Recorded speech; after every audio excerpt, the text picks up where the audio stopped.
wabarakatuh. Alhamdulillahirabbil alamin wa bihi nasta'in wa ala umuri waddin wassalatu wassalamu ala asrafil anbiya'i wal mursalin wa ala alihi wa ashabi ajmain. Amma ba'du.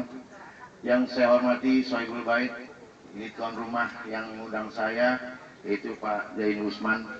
Alhamdulillah, mudah-mudahan beliau dipanjangkan umur, disehatkan badan. Yang kedua, sahabat saya, saudara saya Pak Haji Amiruddin, yang memang sama-sama satu penderitaan dengan saya. Yang kedua, ini Bang Jack, ini juga salah satu tim saya di Kecamatan Tebet, khususnya di Menteng Dalam. Beliau ini jadi tim relawan saya, Pak. Itu biar kenal. Dan juga Bapak-bapak, Ibu sekalian, para tokoh masyarakat yang ada di RW 13. Mudah-mudahan pada saat ini, di hari yang cerah ini, kita masih diberikan nikmat iman, nikmat Islam, diberikan sehat badan, sehingga Allah memberikan keberkahan dalam silaturahmi ini. Bapak-bapak, Ibu sekalian, kalau nggak kenal maka agak sayang, saya perlu ceritakan kronologisnya, siapa saya dan kenapa saya ikut PD Perjuangan. Ini contohnya, ini saya kasih tahu, nama saya Ani Salamsah. Kemudian saya lahir itu di Jakarta, kebetulan tepatnya di Kelurahan Ragunan. Soalnya kalau saya bilang Ragunan, capnya pasti kebun binatang. Saya nggak mau, makanya rumah saya itu di Jalan Musyawarah, tepatnya di Kelurahan Ragunan, RT 2 RW 01.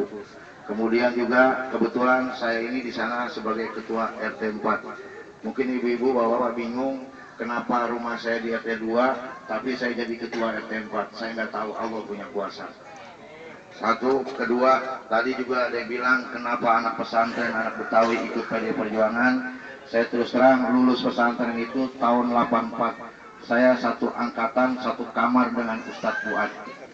Kemudian alhamdulillah ketika saya baru ketemu ini, ketika saya mau nyalek, dia nggak tahu, saya pikir saya yang udah pendek umur atau beliau yang udah pendek umur. Tapi Allah izinkan pada 2013 ini saya ketemu beliau.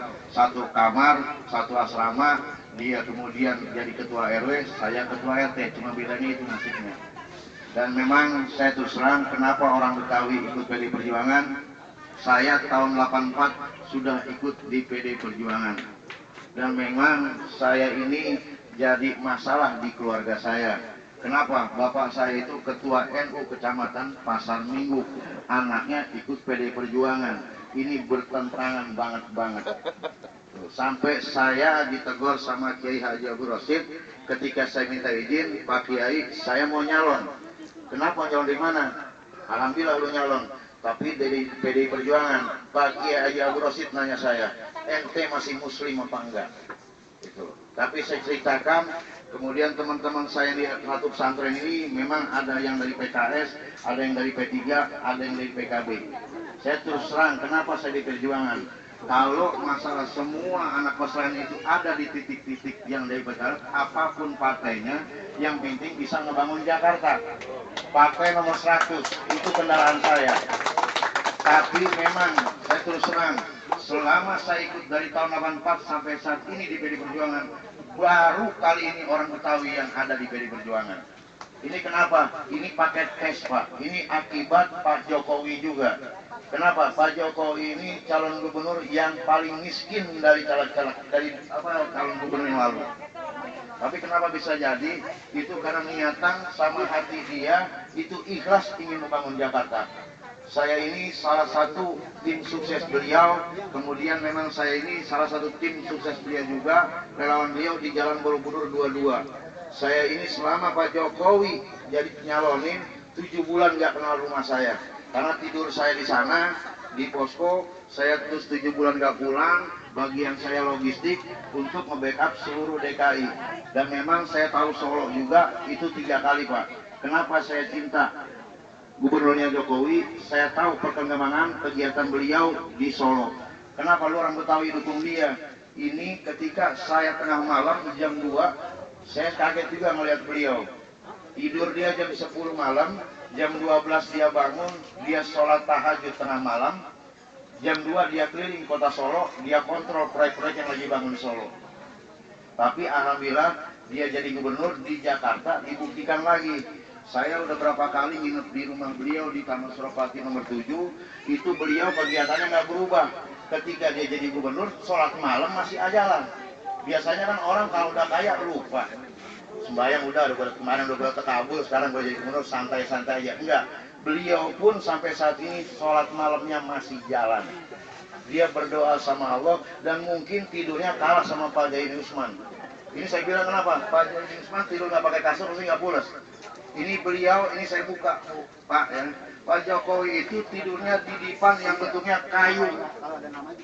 Cuman bantalnya doang yang empuk.